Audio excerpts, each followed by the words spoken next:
Aviso importante: o conteúdo a seguir não pertence a este canal. Trata-se de um upload com o único objetivo de preservar e arquivar a história do YouTube no Brasil. Todas as opiniões expressas no vídeo são de responsabilidade exclusiva do autor original. Este canal não endossa nem se responsabiliza pelas falas apresentadas. Aproveite o vídeo. Eu preciso que você preste muita atenção nesse vídeo. Eu necessito da tua atenção total, então não comente aqui first, não comente besteiras, não pergunte a respeito de outras coisas. Eu quero que você se foque no assunto deste vídeo aqui, porque é muito sério, cara. Eu preciso de você agora. Então, por favor, né? O que aconteceu ontem foi extremamente grave. Foi um ato de terrorismo contra cidadãos brasileiros. Eu já avisei aqui há bastante tempo a respeito dessa nova lei de imigração, que é uma lei, é uma coisa seríssima, é pior do que tudo que Dilma e Lula fizeram em todos esses anos de governo. É uma lei feita pelo senador Aloysio Nunes, é uma coisa que realmente acaba com o sentido de ser brasileiro, acaba com a soberania nacional. Ser brasileiro não significa mais nada, é muito sério. E pouquíssimas pessoas atentaram para isso, para o perigo dessa lei, que já passou e é só agora o Temer sancionar e acabou tudo. É game over para você, para mim, para todo mundo. Poucas pessoas foram ontem na Paulista se manifestar contra isso. Então foram lá protestar de maneira absolutamente pacífica. Você viu todas essas manifestações que o pessoal participou, que os brasileiros de verdade participaram, todas pacíficas, as maiores manifestações do Brasil em março, né, que eu participei e tudo mais, todas elas foram extremamente pacíficas, com milhões e milhões de pessoas. Nessa foram poucas pessoas, mas o que aconteceu? Eles sofreram um ato terrorista no meio dessa... Estavam exercendo o seu direito de cidadão brasileiro de protestar, foram atacados a bomba.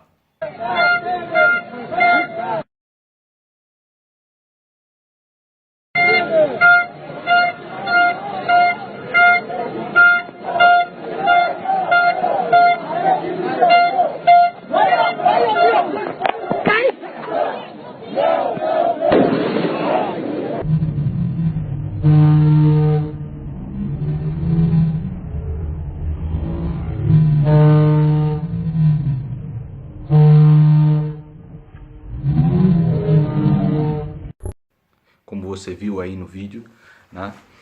E parece que um palestino e um sírio que nem falavam português foram presos, né? Foram levados pela polícia.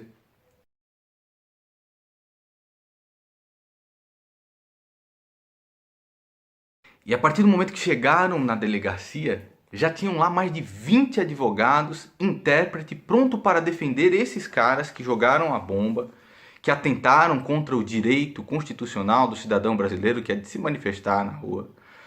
20 advogados dizendo que não, que foram os caras que estavam se manifestando ali, que agrediram eles. Puxa vida, tá aí, a imagem é bem clara, né? Com 20 advogados mais intérprete. Então você vê ali ONGs ali também de direitos humanos, né? Os direitos humanos foram defender esses caras e não os cidadãos brasileiros. Inclusive parece que um cara é imigrante ilegal, está ilegal aqui no Brasil. Então já está acontecendo. Isso é um ato de terrorismo, né? De colocar medo nas pessoas, de jogar bomba nas pessoas. Por sorte a polícia militar interviu rapidamente, prendeu os caras. E aí depois, os manifestantes de esquerda, esses sim que quebram tudo, né? Que vocês viram esses dias, quebram tudo, botam fogo em ônibus, atiram pedras em vitrines de bancos, colocam pneus no meio da rua para atrapalhar com a vida do cidadão comum. Foram mais de quase 200 pessoas na frente da delegacia querer linchar os brasileiros que estavam lá protestando legalmente, de maneira constitucional, para que o Temer vete essa lei criminosa aí do Aloysio Nunes, a meu ver. Então é uma coisa realmente terrível, né? Eu explico bem aqui no vídeo, migração para o fim do Brasil, na realidade outras pessoas explicam também, o Luiz Felipe de Orleans e Bragança faz uma explicação a respeito disso, diversas pessoas informam você do perigo dessa lei, porque, por exemplo, chega uma pessoa do Sudão, e aí ele tem a mania né? Ou tem a tradição na tribo dele de, por exemplo, costurar os genitais da mulher. Vai ser recebido no Brasil. O cara quer casar com diversas mulheres, é a tradição, a cultura do país dele, vai ser recebido no Brasil. Quer ter relação sexual com uma menina de 9 anos, vai ser recebido no Brasil. Você é indígena, vamos supor, você tem os seus antepassados são indígenas, eu mesmo poderia entrar nessa lei aqui como indígena. Você não tem mais a fronteira, ninguém vai poder te revistar na fronteira, você vai poder andar livremente, né? Então vamos supor que você seja aí um traficante de drogas, você fala, não, eu sou índio e tal, principalmente esse pessoal das Farc e tudo mais, vai poder transitar livremente pelo Brasil, vai dificultar imensamente para a Polícia Federal a observação, né, o controle da fronteira brasileira. E como se não bastasse isso, no futuro eles podem, através de uma emenda ou de uma medida provisória, fazer com que a fiscalização de fronteira no Brasil seja feita por ONGs. Mas que coisa maravilhosa, né? Então é realmente assim, é acabar com o significado de ser brasileiro. E é claro, né, o camarada lá vai e fala o seguinte: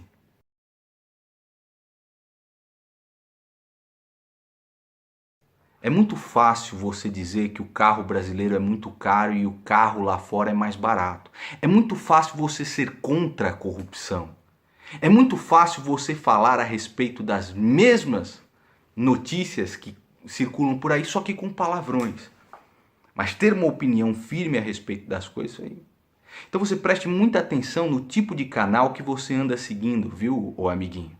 Assim como ele não vê nada demais nisso, ele também não vê nada demais em aborto. Você tira lá uma criança, mata uma criança no ventre da mãe, né? Mata aquele ser que está se formando dentro do ventre da mãe, para ele não é nada. Abortista também. Então, observe os países, né, que decidiram suavizar as fronteiras. O que está acontecendo? Você pega lá a Suécia. Estocolmo se transformou na capital mundial do estupro. Com todos esses imigrantes, com toda essa cultura diferente e tal. E o mais grave disso tudo, todos esses caras vêm aqui, vai lá, com a tradição de cortar o genital da mulher, de ter várias mulheres, de se relacionar com menores de idade. Eles não vão receber um curso aqui no Brasil para se portarem como brasileiros. Não, é você que vai receber o curso para tolerar essas tradições, essas pequenas nuances culturais desses povos. O que você observa quando você vê a situação na Europa? Suécia, Estocolmo, se transformou na capital mundial do estupro quando relaxou as fronteiras. Na Alemanha, teve até um arrastão de abuso sexual no início do ano. Na França, um atentado por dia, sem parar, morte atrás de morte. Isso vai começar a acontecer no Brasil. A partir de agora, você preste atenção. Isso é muito sério. E você não está percebendo. Eu convoco todos os canais aqui que tem uma cosmovisão parecida com a minha, que são aliados aqui, a fazerem vídeos a respeito desse tema. Isso é muito sério. O Moscoso, o Lilo Vlog, o Fábio do ClickTime, o Mário Filósofo, e você também que está em algum canal de música e não se posiciona politicamente enquanto eles destroem o teu país, comece a fazer isso desde já, cara, porque é muito sério, muito sério.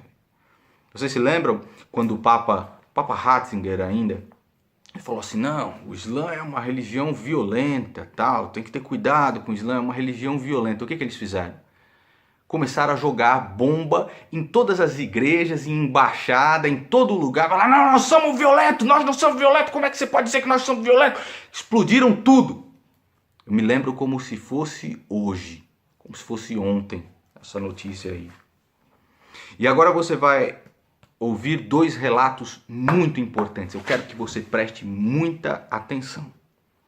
O primeiro é o relato de um imã, que é um líder religioso muçulmano, para muçulmanos que não são extremistas de forma alguma.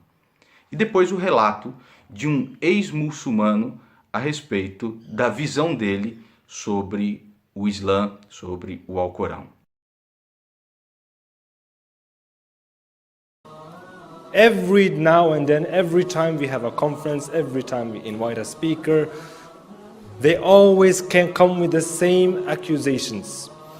This speaker supports death penalty for homosexuals. This speaker supports death penalty for this crime or that. He is homophobic.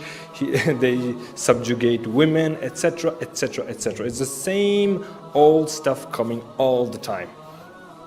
And we always try to tell them, I always try to tell them that, look, it's not that speaker that we're inviting who has these extreme radical views, as you say. These are general views that every Muslim actually has. Every Muslim believes in these things. Just because they're not telling you about it, or just because they're not out there in the media, doesn't mean they don't believe in them. So I will ask you, everyone in the room, how many of you are normal Muslims? You're not extremists, you're not radical, just normal Sunni Muslims. Please raise your hands. Everybody, mashallah, subhanallah. Okay, take down your hands again. How many of you agree that men and women should sit separate? Please raise your hands. Sisters in particular. Everyone agree. Everyone agree. Brothers and sisters. Subhanallah. So it's not just these radical sheikhs then. Allahu Akbar. Next question. How many of you agree that the punishments described in the Quran and the Sunnah, whether it is death, whether it is stoning for adultery, whatever it is, if it is from Allah and His Messenger, that is the best punishment ever possible for humankind, and that is what we should apply in the world. Who agrees with that? Allahu Akbar. Are you all radical extremists? Subhanallah. So all of you are saying that you are common Muslims, you all go to the different masajid Norway, or are you like a specific sect, like the Islam net sect or anything like that? Are you like that? No. Are you like that? Please raise your hand if you're like this extreme Islam net sect or anything like that. No one. Allahu Akbar. How many of you just go to these normal masajids in Norway, the normal Sunni mosques? Please raise your hands. Allahu Akbar. So what's the politicians gonna say now? What's the media gonna say now? That we're all extremists? We're all radicals? We need to deport all of us from this country? Subhanallah. Allahu Akbar. Takbir! Takbir! Takbir! May we have the next question, please?